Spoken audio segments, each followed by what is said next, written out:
बेटा हम आपसे बात करेंगे। हम पढ़ रहे थे धातु और धातु, जिसमें धातुओं के रासायनिक गुणधर्मों का हम अध्ययन कर रहे थे। अब हम बात करेंगे धातुओं के निष्कर्षण के बारे में कि धातुओं का निष्कर्षण कैसे होता है। उससे पहले हम जानने की कोशिश करेंगे बेटा खनिज क्या होते हैं। मिनरल्स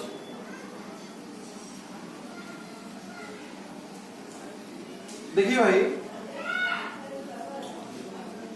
पृथ्वी के भूपर्पटी में प्राकृतिक रूप से पाए जाने वाले तत्व या उनके यौगिक जो होते हैं बेटा खनिज कहलाते हैं। ठीक है, तो पृथ्वी में प्राकृतिक रूप से जो भी तत्व उपस्थित है या यौगिक उपस्थित है उन सभी को बेटा हम लोग क्या करते हैं, खनिज कहते हैं। इसमें एक होता है बेटा अयस्क, ओर्स। ध्यान दीजिए, देखिए वे खनिज, एक अयस्क हमारे खनिज ही होते हैं। तो हम कह सकते हैं बेटा वे खनिज जिससे धातुओं का निष्कर्षण आर्थिक दृष्टि से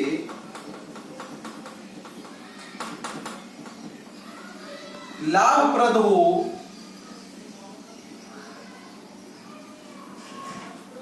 खनिज कहलाते हैं। सॉरी, अयस्क कहलाते हैं। क्लियर?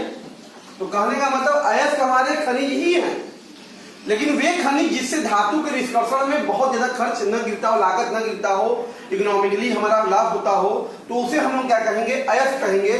इसका सीधा सा अर्थ हो गया, हम कह सकते हैं बेटा कि सभी खनिज अयस्क नहीं हो सकते,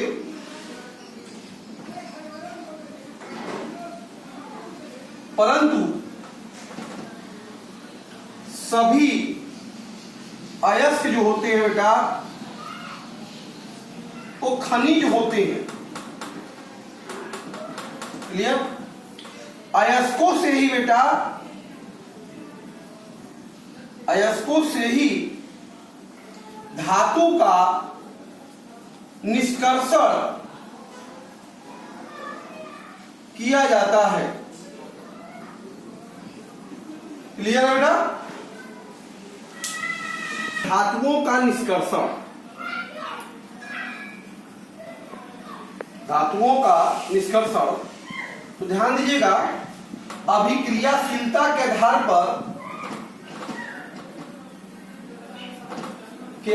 पर बेटा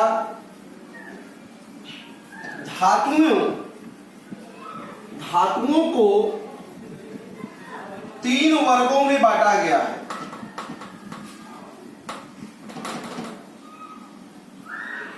ठीक है, धातुओं को बेटा 3 वर्गों में बांटा गया। एक है हमारा जो वो निम्न अभिक्रियाशील धातु है,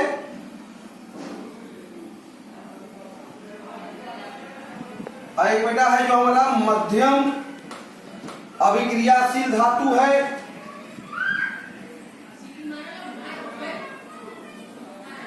और तीसरा बेटा जो है वो उच्च अभिक्रियाशील धातु है। ठीक है, ये क्या होता है बेटा, देखिए सक्रियता श्रेणी में जो धातुएं सबसे नीचे पाई जाती हैं बेटा वही हमारी निम्न अभिक्रियाशील की धातुएं होती हैं। जैसे बेटा कॉपर है, सिल्वर है, गोल्ड है, ये सभी की सभी हमारी निम्न अभिक्रियाशील की धातुएं हैं। और उसी प्रकार से बेटा उच्च अभिक्रियाशील की धातुएं क्या होती हैं बेटा, जो सक्रियता श्रेणी में श्रेणी में सबसे ऊपर स्थित होते हैं। क्लियर? जो भी धातु है सक्रियता श्रेणी में सबसे ऊपर स्थित होते हैं वही हमारे क्या कहलाएंगे, उच्च क्रियाशील धातु है बेटा। जैसे सोडियम, पोटेशियम, कैल्शियम, बात में मेरा एल्युमिनियम, बेटा ये सब क्या है, हमारे उच्च अभिक्रियाशील धातुओं की श्रेणी में आती है।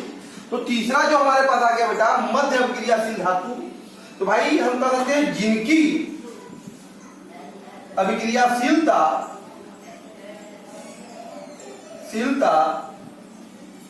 निम्न और उच्च के मध्य हो, निम्न व उच्च के क्या हो, मध्य हो, वे बेटा क्या कहलाएंगे, मध्यम अभिक्रियाशीलता कहलाएंगे।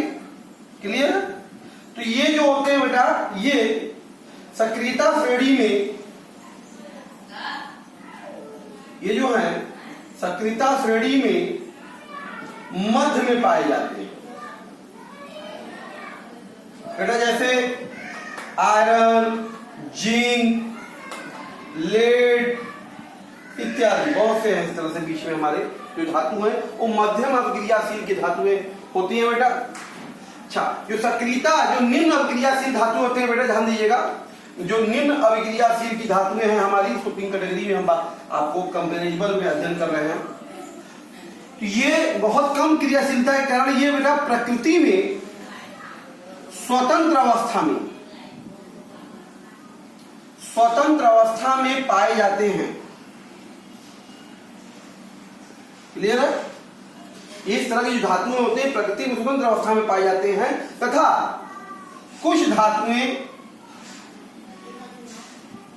धातुएं बेटा इनकी सल्फाइड अयस्क, किस रूप में बेटा, सल्फाइड अयस्क के रूप में पाए जाते हैं। जैसे कॉपर, सिल्वर, इन सभी गैस के बेटा सल्फाइड अयस्क के रूप में भी पाए जाते हैं।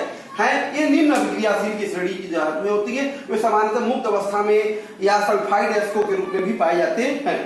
उच्च अभिक्रियाशील जो धातु है बेटा, ये क्योंकि बहुत ज्यादा क्रियाशील है तो निश्चित तौर पर बेटा ये प्रकृति में मुक्त अवस्था में नहीं पाए जा सकते, नहीं पाए जाते हैं। क्लियर है? क्योंकि बेटा तो यहां से हमने देखा उच्च अभिक्रिया जो होती धातु है प्रकृति मुक्त अवस्था में एकदम नहीं पाई जाती। जो मध्यम अभिक्रियाशील धातुएं होती है बेटा, जैसे आयरन, जिंक, ये सब है बेटा, ये प्रकृति में जो है बेटा ऑक्साइड, कार्बोनेट, सल्फाइड अयस्कों के रूप में पाए जाते हैं। क्लियर है बेटा? तो ये हमने देखा कि हमारे पास जो है अभिक्रियाशीलता के आधार पर धातु को तीन रूपों में हम बांटते हैं। ठीक है? तो एक होता है निम्न अभिक्रियाशील, मध्यम अभिक्रियाशील और उच्च अभिक्रियाशील की धातु बेटा। तो जो इसकी जो सारी श्रेणी में सक्रिय श्रेणी से नीचे होगा वो क्या होगा, निम्न अभिक्रियाशील का होगा, और सबसे ऊपर जो होगा उच्च अभिक्रियाशील का होगा, और जो बीच में होता है बेटा वो क्या होता है, मध्यम अभिक्रियाशील का होता है। ध्यान दीजिएगा, निम्न अभिक्रियाशील धातु प्रकृति मुक्त अवस्था में पाए जाते हैं या उनके कुछ सल्फाइड में भी पाए जाते हैं, सिल्वर और कॉपर के अयस्क बेटा ये क्या है, सल्फाइड अयस्क में भी होते हैं। उसी प्रकार उच्च जो है बहुत ही क्रियाशील है, तो निश्चित तौर पर प्रकृति में क्या होगा, मुक्त अवस्था में नहीं पाया जाएगा। बात समझ में आ रहा है? तो निश्चित संयुक्त अवस्था में पाया जाता होगा। और मध्य की जो होती है बेटा वो प्रकृति में कार्बोनेट के रूप में, ऑक्साइड के रूप में, सल्फाइड के रूप में भी पाए जाते हैं। क्लियर है बेटा? और सबसे बड़ी बात आप ये जानिए, इन्हीं अयस्कों से धातुओं के निष्कर्षण की जो विधि अपनाते हैं हम लोग, कि विधि ही बेटा धातु कर्म कहलाता है। क्या कहलाता है? धातु कर्म कहलाता है। क्लियर है? धातु कर्म की बेटा धातु कर्म की निम्न विधियां या निम्न पदों में धातु कर्म जो है निम्न पदों में पूर्ण होती है। आइए हम इसको देखते हैं बेटा, क्लियर। धातुओं का जो हम निष्कर्षण कर रहे हैं धातु कर्म में, सबसे पहले बेटा क्या होता है, जो अयस्क होता है उस अयस्क का हम लोग क्या करते हैं बेटा, इस अयस्क का सांद्रण करते हैं। क्या किया जाता है, अयस्क का सांद्रण। अयस्क के सांद्रण करते हैं। अयस्क के सांद्रण की कई विधियां होती हैं जो उनके प्रकृति के अकॉर्डिंग की जाती है बेटा। जैसे ही अयस्क का सांद्रण हो जाएगा तो हमें पता है ये अयस्क हमारे 3 रूपों में पाए जाते हैं बेटा। एक बेटा निम्न अभिक्रियाशील, पहले उच्च की बात करते हैं, उच्च अभिक्रियाशील धातुओं का अयस्क, ये धातु जो है बेटा। उसके बाद यहां पे हम बात करते हैं मध्यम अभिक्रियाशील, ये मध्यम अभिक्रियाशील की धातु होते हैं। एक हमारे पास होता है इनका निम्न अभिक्रियाशील की धातु, निम्न अभिक्रियाशील के धातु। तो ध्यान दीजिए, जैसा कि हम जानते हैं उच्च अभिक्रियाशील की जो धातु होते हैं बेटा, ये हमेशा प्रकृति मुक्त अवस्था में जो पाए जाते हैं, तो ये हमेशा बेटा लवण के रूप में पाए जाते हैं, ये अक्सर हैलाइड के रूप में पाए जाते हैं। तो इनका हम लोग क्या करेंगे, इनका बेटा गलित जो इनका अयस्क है, गलित अयस्क का विद्युत अपघटन करते हैं, विद्युत अपघटन कराते हैं बेटा। ध्यान दीजिए, उच्च अभिक्रियाशील जो धातु के अयस्क होंगे, वास्तव में धातु अयस्क, इनके अयस्क और इनके भी अयस्क, क्लियर।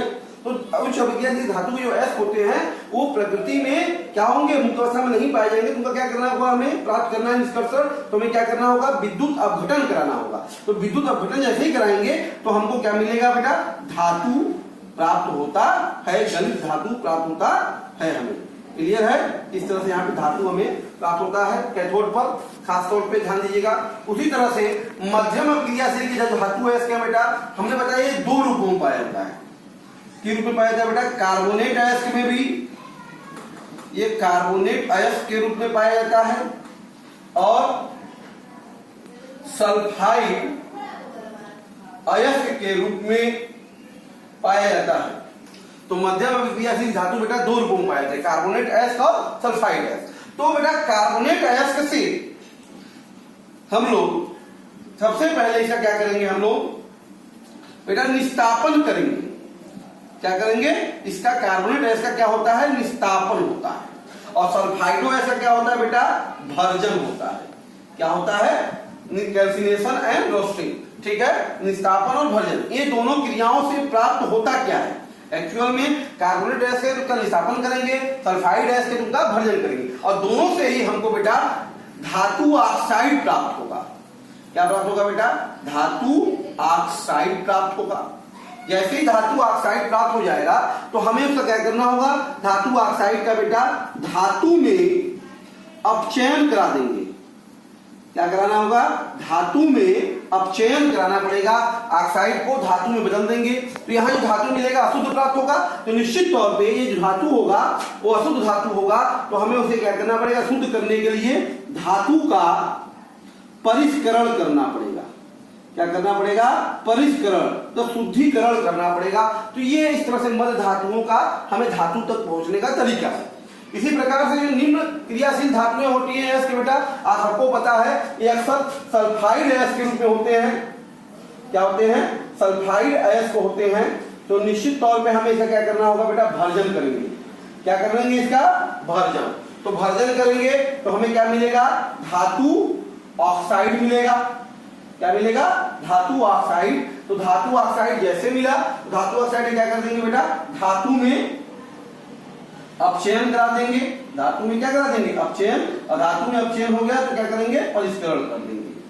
बात समझ में? तो ये है धातु कर्म की विधि। ये पूरा फ्लो चार्ट जो आपको सामने दिखाया जा रहा है, ये टोटल मेटलर्जी है, यही इसकी विधि है और कोई दूसरी विधि नहीं होती। हमेशा किसी भी धातु को अगर हमें प्राप्त करना है तो इन पदों से गुजरना पड़ेगा। तो उनके कैटेगरी के अनुसार हमें क्या क्या करना पड़ता है। अयस्क का सबसे पहला काम, कोई भी अयस्क को शांतरण करना, कंसंट्रेशन करना पड़ेगा, मतलब शुद्ध करना पड़ेगा। बात समझ में आया। उसके बाद चूंकि अयस्क तीन धातुओं में तीन प्रकार के हैं, अयस्क भी तीन कैटेगरी हो जाएंगे। उच्च अपक्रियाशील के धातु अयस्क होंगे, मध्यम अपक्रियाशील धातु अयस्क होंगे और निम्न अपक्रियाशील धातु अयस्क होंगे। उच्च अपक्रियाशील प्रकृति में मुक्त अवस्था में नहीं होते, इनका जो प्राप्त होता है विद्युत अपघटन के द्वारा ही प्राप्त होता है, हमें ध्यान दीजिएगा। उच्च अपक्रियाशील धातु से धातु का प्राप्त कैसे होता है, विद्युत अपघटन के द्वारा। और मध्यम में क्या होता है, दो तरह के अयस्क हैं, कार्बोनेट और सल्फाइड। तो कार्बोनेट से धातु ऑक्साइड बदलने की क्रिया निष्कापन, सल्फाइड अयस्क से धातु ऑक्साइड बदलने की क्रिया भर्जन कराती है। ऑक्साइड मिल गया तो अपक्षयन करा के धातु प्राप्त कर लेंगे। निश्चित तौर पे धातु क्या होगा, अशुद्ध होगा, अशुद्ध से उसका परिष्करण में शुद्धिकरण करना, तो शुद्धिकरण करके धातु प्राप्त कर लेंगे।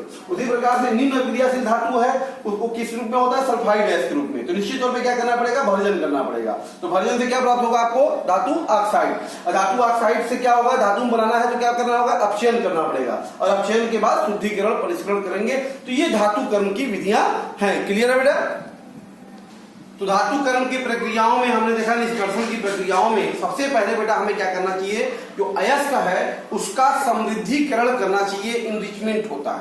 ये होता क्या है बेटा, जो पृथ्वी में जो खनिज अयस्क होते हैं उसमें बेटा बहुत सारे मिट्टी के कण, रेत के कण या अशुद्धियां बहुत सारी होती हैं।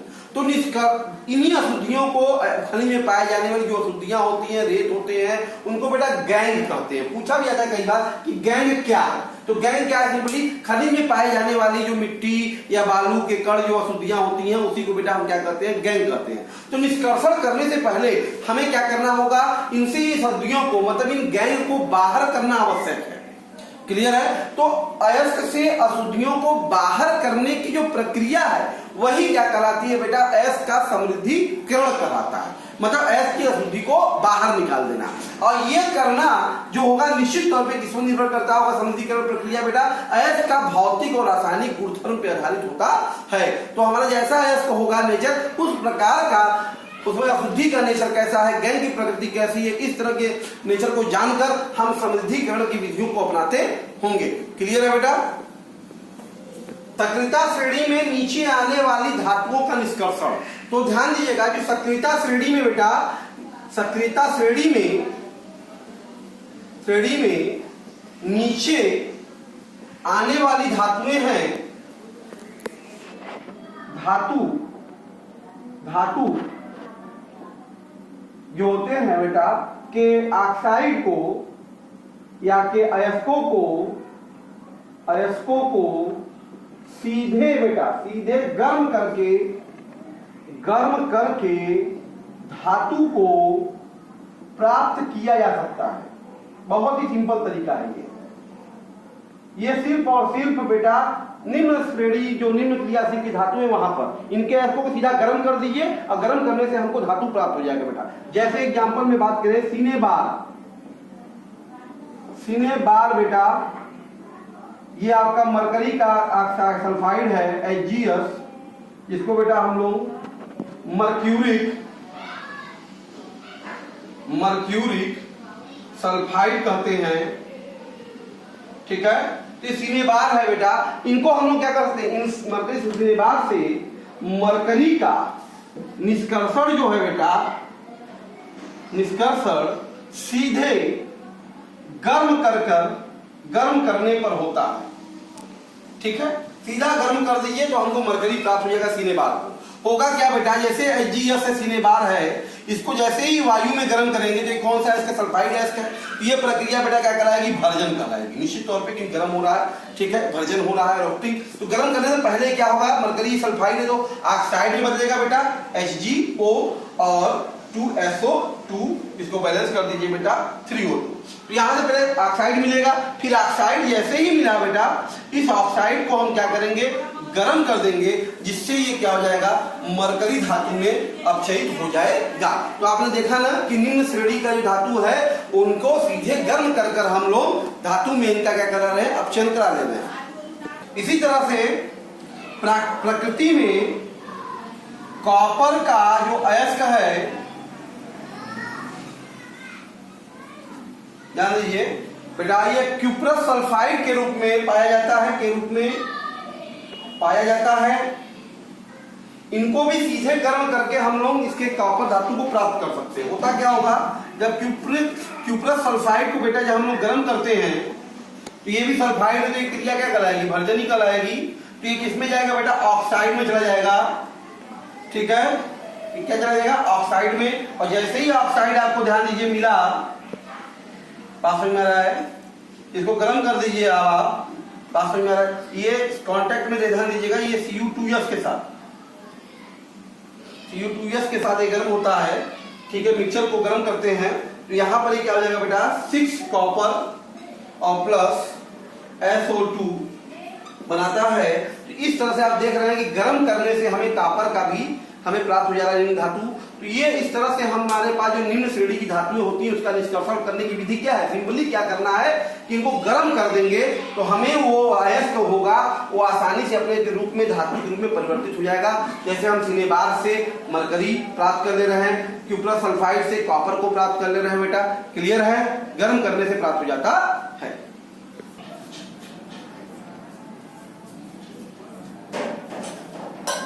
सक्रियता श्रेणी में जो मध्यमेशी धातु होते हैं उनके निष्कर्षण की हम बात करेंगे। तो बेटा ऐसी जो धातु होती है प्रकृति में आपको पता है सामान्यतः कार्बोनेट और सल्फाइड दोनों अयस्कों के रूप में पाई जाती है बेटा। और आपको पता होना चाहिए कि सल्फाइड और कार्बोनेट अयस्क की तुलना में ऑक्साइड अयस्क से धातु का निष्कर्षण अधिक आसान होता है।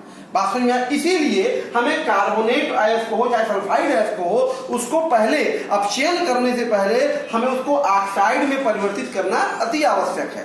क्लियर है। अगर हम जानते हैं बेटा जो सल्फाइड अयस्क होता है उसको वायु की उपस्थिति में, किसको बेटा, सल्फाइड अयस्क को वायु की उपस्थिति में अधिक ताप पर गर्म करने से ये बेटा ऑक्साइड में परिवर्तित हो जाता है। ठीक है, और यही प्रक्रिया क्या कहलाती है, भर्जन कहलाती है। और उसी प्रकार से बेटा कार्बोनेट अयस्क में ध्यान दीजिएगा, वायु की सीमित मात्रा में, मतलब वायु की मात्रा बहुत नहीं होनी चाहिए, वायु की सीमित मात्रा में अधिक ताप पर गर्म करने से बेटा ये क्या होता है, ऑक्साइड में परिवर्तित हो जाता है। और इस प्रक्रिया को हम क्या कहते हैं, निस्तापन कहते हैं। बहुत इंपॉर्टेंट है भर्जन निस्तापन, ध्यान दीजिएगा। भर्जन में क्या होता है बेटा, सल्फाइड अयस्क को वायु की उपस्थिति में गर्म करने पर अधिक ताप पर यह ऑक्साइड में परिवर्तित हो जाना ही भर्जन है। जबकि निस्तापन में क्या होता है, वायु की सीमित मात्रा में, लिमिटेड एयर होना चाहिए, और वहां पर अधिक ताप में गर्म करने पर जो कार्बोनेट अयस्क है वो ऑक्साइड में बदल जा रहा है, तो क्या कहलाता है, निस्तापन कहलाता है। जैसे अगर हम बात करें जिंक के अयस्कों का, अयस्क का भर्जन व निस्तापन में निम्न रासायनिक अभिक्रिया होती है बेटा। जैसे अगर हम जिंक का सल्फाइड अयस्क ले ले, जिंक सल्फाइड, इसको जब हम गर्म करेंगे बेटा ध्यान दीजिएगा, ये जिंक ऑक्साइड में पास में आ रहा है और ये सल्फर डाइऑक्साइड में क्या होगा, परिवर्तित हो जाएगा। क्लियर है। इस तरीके से ये देखिए, ये प्रक्रिया जिंक सल्फाइड से, ये क्या है, जिंक सल्फाइड है। ठीक है, जिंक सल्फाइड है, ये जिंक सल्फाइड से हमें जिंक ऑक्साइड प्राप्त हो रहा है। गर्म करने पर ये उच्च ताप पर बेटा ये कहलाता है भर्जन, क्या कहलाता है, भर्जन। उसी प्रकार से अगर हम बात करें, अगर हमारे पास जिंक कार्बोनेट है CO3, क्लियर है, इसको जब हम लोग गर्म कर देते हैं उच्च ताप पर, ध्यान दीजिएगा, तो ये गर्म करने पर ये जिंक ऑक्साइड में बेटा परिवर्तित हो जाएगा और +2 CO2। क्लियर है, बैलेंस देख लीजिए, चेक कर लीजिए, क्या ऑक्सीजन 6 तो 4 2 6। तो इस तरीके से ये प्रक्रिया वायु की सीमित मात्रा में जिंक कार्बोनेट से जिंक ऑक्साइड प्राप्त करना ही क्या कहलाएगा बेटा, निस्तापन कहलाएगा। क्या कहलाएगा, निस्तापन। तो ये हम देख रहे हैं जिंक अयस्क का भर्जन और निस्तापन करने पे ये रिएक्शन होता है। क्लियर है बेटा। इसके पश्चात हम क्या करते हैं बेटा, इसके पश्चात ऑक्साइड मिल गया तो अपचयन करते हैं। इसके पश्चात हम कार्बन, बहुत ही अच्छा अपचायक बेटा, कार्बन जैसे उपयुक्त अपचायक द्वारा जो धातु ऑक्साइड है बेटा, ये धातु ऑक्साइड है, मिल रहा है कि नहीं मिल रहा है, धातु ऑक्साइड का बेटा धातु में अपचयन करा दिया जाता है। क्या होता है, अपचयन करा दिया जाता है, ध्यान दीजिएगा। क्लियर। जैसे हमारे पास जिंक प्राप्त हुआ, इस जिंक ऑक्साइड को कार्बन की उपस्थिति में जब हम गर्म कर देंगे तो बेटा इसका अपचयन जिंक में और ये कार्बन मोनोऑक्साइड में अपचयित हो जाता है। क्लियर। कोयलों के जो अभी हम लोगों ने ऑक्साइड से हम लोगों ने कार्बन के द्वारा अपचयन करा के धातु ऑक्साइड प्राप्त कर रहे थे, इस विधि के अलावा हम विस्थापन अभिक्रिया का भी प्रयोग करके हम ये धातु का अपचयन करा सकते हैं। तो यहाँ पे खास तौर पे जो अत्यधिक अभिक्रियाशील धातु है, जैसे सोडियम है, पोटेशियम है, एल्युमिनियम है, कैल्शियम है, इन सभी को अपचायक के रूप में प्रयोग किया जाता है। क्यों? क्योंकि इनकी अभिक्रियाशीलता ज्यादा है और ये अपने से कम अभिक्रियाशील की धातुओं को उनके यौगिकों से क्या कर सकते हैं बेटा, विस्थापित कर सकते हैं।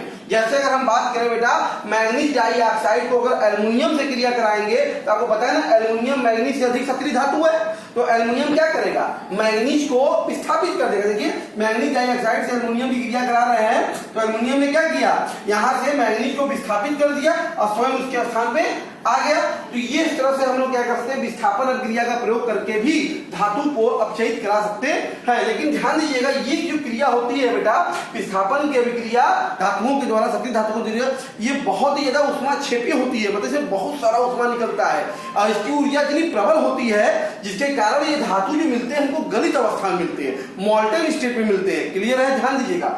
और इस विधि का प्रयोग करके बेटा हम लोग क्या कर सकते हैं, बहुत सारे जो उष्मा का प्रयोग होता है, इसे रेल की पटरियां या इंजन वगैरह कोई भी कल पुर्जे हम उनको जोड़ सकते हैं। बात में जैसे अगर हमने देखा होगा इस तरह का, इसे फेरिक ऑक्साइड हमारा आयरन थर्ड ऑक्साइड है, इसकी एल्युमिनियम के साथ क्रिया कराते हैं बेटा, तो इस रिएक्शन का प्रयोग ध्यान दीजिएगा रेल की पटरियों को जोड़ने, मशीनी पुर्जों को जोड़ने में किया जाता है। और ये रिएक्शन खासतौर पर थर्मिट रिएक्शन के नाम से जाना जाता है, क्योंकि इसमें इतनी उष्मा मिलती है कि आयरन क्या होता है, गलित अवस्था में चला जाता है और जो दरारें होती हैं रेल की पटरियों में गैपिंग होती है वो उनको क्या कर सकता है, जोड़ देगा।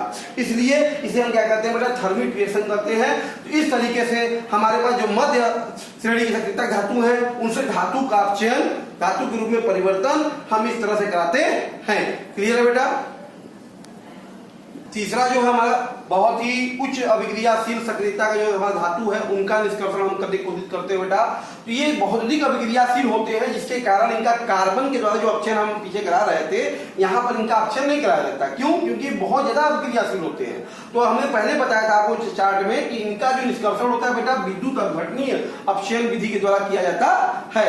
जैसे अगर हम बात करते हैं सोडियम, मैग्नीशियम, चाहे कैल्शियम, इनसे गलित क्लोराइडों का विद्युत अपघटन कराते हैं तो कैथोड पे हमेशा धातु और एनोड पे हमेशा जो भी हाइड्रोजन है या क्लोरीन है उसकी गैस मुक्त होती है। जैसे एग्जांपल ले ले बेटा, सोडियम क्लोराइड का जली विलयन ले ले, ये देखिए सोडियम क्लोराइड बेटा जैसे विलयन में जाएगा तो ये सोडियम आयन और ये क्लोरीन आयन में टूट जाएगा।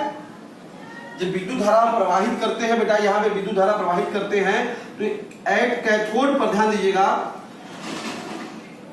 कैथोड पर ध्यान दीजिए सोडियम, ये जो सोडियम आयन है बेटा ये इलेक्ट्रॉन को ग्रहण करता है विलयन से और ये सोडियम धातु के रूप में, सोडियम धातु के रूप में इसका अपचयन हो जाता है, अपचयन हो जाता है, जिससे हमको कैथोड पर सोडियम धातु या जो भी धातु है वो मिलने लगते हैं।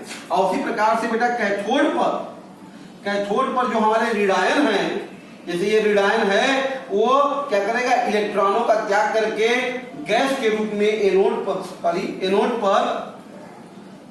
पर बेटा जमा होने निकलने लगेगा, इलेक्ट्रॉन का त्याग करके ऑक्सीकरण के द्वारा।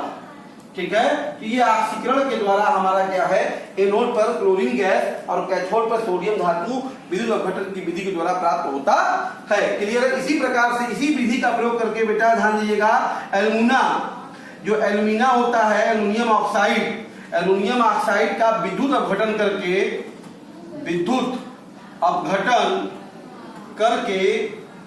एल्युमिनियम को प्राप्त किया जाता है। तो ये था हमारा धातुओं का निष्कर्षण चल रहा था। इसमें सबसे पहले हमने निम्न श्रेणी की धातुओं का निष्कर्षण करना बताया सीधा गर्म करके, उसके बाद मध्य श्रेणी की धातुओं का निष्कर्षण करना बताया बेटा। उसमें दो अयस्क थे, कार्बोनेट और सल्फाइड। कार्बोनेट से पहले हम लोग क्या किया, निस्तापन किए, निस्तापन के बाद उसका क्या कराया हम लोगों ने बेटा, अपचयन कराया, अपचयन करा लिया, इस धातु को मिल गया। उसी प्रकार सल्फाइड में भर्जन कराया, धातु ऑक्साइड से अपचयन करा के धातु मिला। और उसी प्रकार से जो हमारा सक्रियता श्रेणी से ऊपर है बेटा, उसमें क्या करना होगा, क्योंकि ये मुक्त अवस्था में पाए जाते हैं इसलिए विद्युत अपघटन करा के हम इसको धातु में प्राप्त कर सकते हैं। क्लियर है बेटा। इस तरह से धातुओं के अपचयन, अयस्कों के अपचयन से हमें जो धातु प्राप्त हो रही थी वो निश्चित तौर पे बेटा एक हमारी अशुद्ध धातु होती है।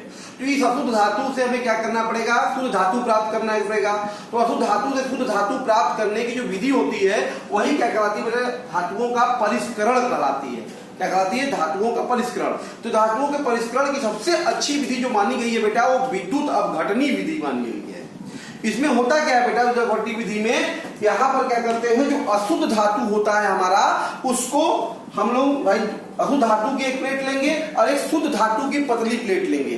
ठीक है, अशुद्ध धातु की प्लेट को बैटरी के धन ध्रुव से और शुद्ध धातु की पतली परत है बैटरी के ऋण ध्रुव से जोड़ देते हैं। इसका मतलब हमारा जो अशुद्ध धातु है, बात सुन रहा है, वो एनोड की तरह कार्य करता है और शुद्ध धातु बेटा वो कैथोड की तरह कार्य करता है। ध्यान दीजिए। और जिस धातु का हमें अपचयन शुद्धिकरण करना है, वो धातु के लवण के जो विलयन लेते हैं वो हमारे वैद्युत अपघट्य का कार्य करते हैं। क्लियर है। तो यहाँ पर इस तरह जब हम जैसे ही विद्युत धारा चित्रानुसार की बात करें, जैसे ही विद्युत धारा प्रवाहित करते हैं विलयन में, ध्यान दीजिएगा, तो यहाँ से जो एनोड से जो धातु है बेटा वो विलयन में घुलने लगती है और जितनी मात्रा में वो विलयन में घुलती है उतनी ही मात्रा में यहाँ से शुद्ध धातु जो है वो जाकर कैथोड पे जमा होने लगता है।